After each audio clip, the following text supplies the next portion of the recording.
Hey guys, so Shane here from LazerGaming. In this video, I just have some sniper tips and tricks for my first 5 or so hours of gameplay in Battlefield 5. I'm just sort of going over what I felt was sort of the best sort of ways to avoid certain bad situations and how to put yourself into good situations.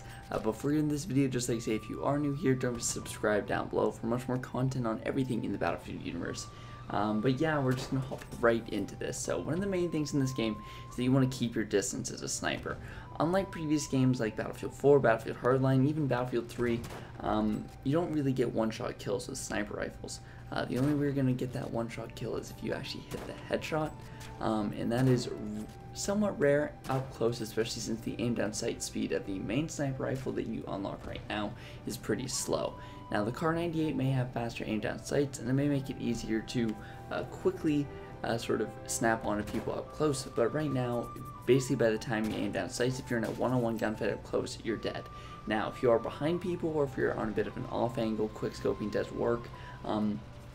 I'll probably have a full video coming out later this week on how to quickscope, because there are better ways to do it, and it actually can be a pretty viable tactic if you get it down. But yeah, keeping the distance is a main thing, and sniper rifles will always be a one-shot headshot or a two-shot body shot, at least for the bolt-to-action ones. The semi-auto ones are actually very viable as well, since they are a two-shot body shot. So those are actually pretty good, especially since you can get off those two body shots a lot faster than you can with a bolt-action rifle. So if you aren't too good at hitting the headshots, I would definitely try out the semi-automatic rifle. However, it isn't unlocked right when you get the beta, so that is kind of tough. In addition to this, you're always going to want to carry extra health, even more so than other classes, because you're not really going to be on the front lines as much, so you're not going to be able to have the medic healing you up all the time. And just a side note, right now in the beta, you can't even join on squads, so there are no squads, so you don't even have medics on you anyway. So getting that extra ammo pouch and health pouch from the supply crates are extremely helpful, and then when you are weak, you can just press up on your D-pad in order to heal, and it's just super useful. I'm glad they added this into the game because it does make healing a lot easier. In addition to this, if you're shooting at an enemy at long range, take a shot and then crouch. Make sure they don't have too long to line up the shot. Even strafing back and forth in this game doesn't help too much. So I'd recommend playing the legacy or tactical controls, where your right sort of joystick is what you use to crouch, just because then you can sort of crouch up and down while shooting and make it harder for the enemy to hit you in between shots. Aim for the head again. You're always going to want to aim for head. The hitbox in this game is a lot bigger as well, and especially at long range, you don't even have to aim that high above their head. The bullet travel speed and bullet drop are both one fast and low in this game, so fast bullet travel speed and low bullet drop. I believe the snipers are 0 to 100 meters and they can't be changed for most of them.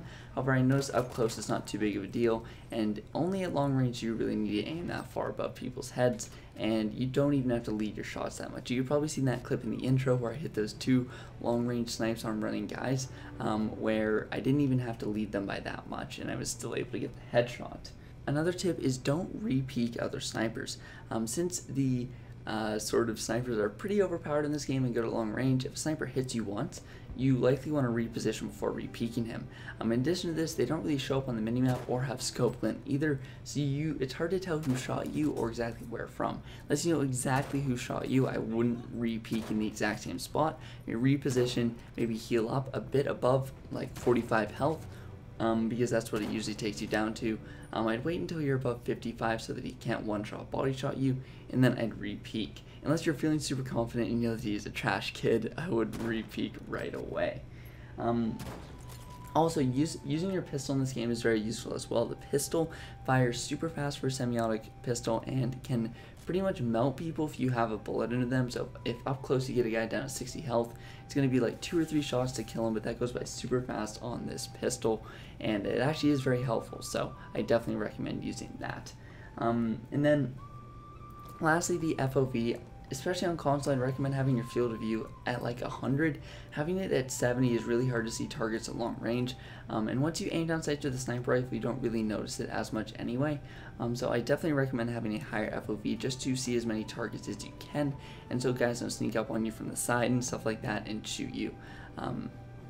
So yeah, that's pretty much it for my quick tips right now. This is after just like the first day of the beta.